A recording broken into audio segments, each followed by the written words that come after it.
ঈদের পরের দিনের দৃশ্য এটি। পশুর চামড়া সংগ্রহ করে লবণ দিয়ে সংরক্ষণ করছেন রাজধানীর পোস্তার আড়তদাররা। ট্যানারি মালিকদের কাছে এসব চামড়া বিক্রির জন্য অপেক্ষা করছেন তারা।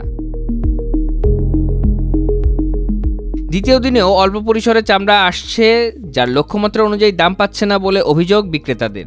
পাবলিকের কাছে চামড়া কিনছে 800 টাকা করে গড়, এখানে এসে বেচতে আছে 250 টাকা করে করছে।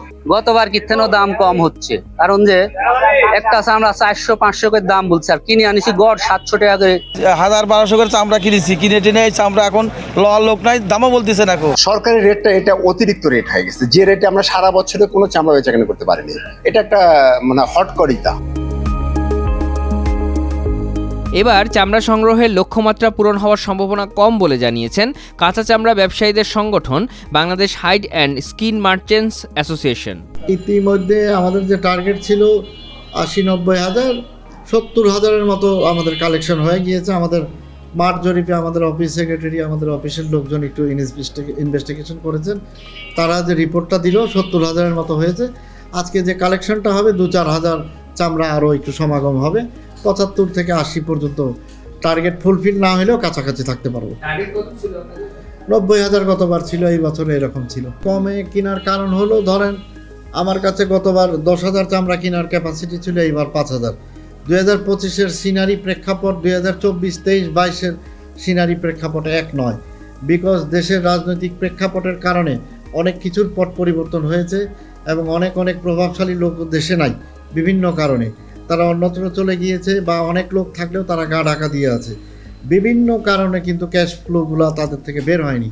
যাদের কাছে বিশাল অ্যামাউন্টের টাকাগুলো, শুধু চামড়ার লিঙ্কে টাকা আসে না চামড়ার ব্যবসায়ী থেকে, বাইরের লিঙ্ক থেকেও এখানে অ্যাডিশনাল টাকাগুলো যোগ হইতো, ওই লোকগুলো না থাকার কারণেও কিন্তু একটা প্রভাব বিস্তার হয়েছে এখানে।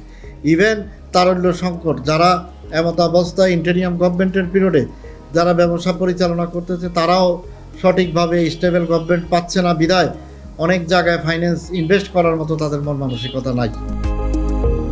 এবার প্রায় 30% চামড়া নষ্ট হয়েছে বলে জানান টিপু সুলতান। এর জন্য পরিবর্তিত রাজনৈতিক পরিস্থিতি সহ আর্থিক সংকটের কারণে এমনটি ঘটেছে বলে দাবি করেন তিনি। আমার মনে হয় 30%-এর কম না, বেশি হইতে পারে। 40% চামড়া, 30% একেবারে মিনিমাম চামড়া নষ্ট হয়েছে।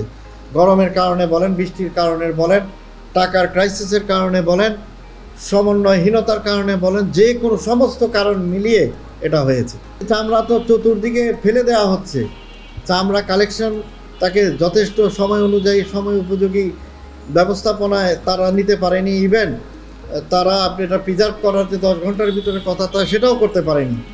তা আমি মনে করি যে এটা চামড়া সংশ্লিষ্ট যারা ছিল সামগ্রিক দিক বিবেচনা করে, আমাদের না, ব্যবসায়ী সকল ব্যবসায়ীর সমন্বয় করে এই ব্যবসা পরিচালনা করার কথা ছিল।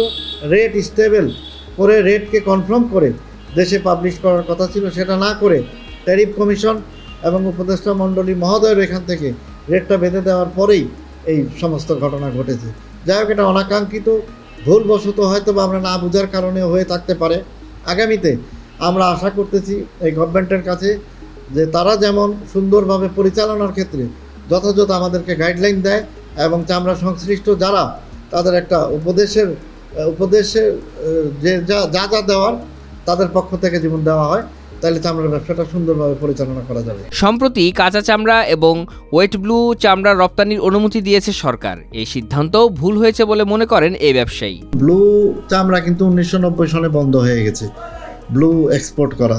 এখন কাঁচা চামড়া এক্সপোর্ট করার তো প্রস্তুতি আমাদের কাছে কেউ নাই।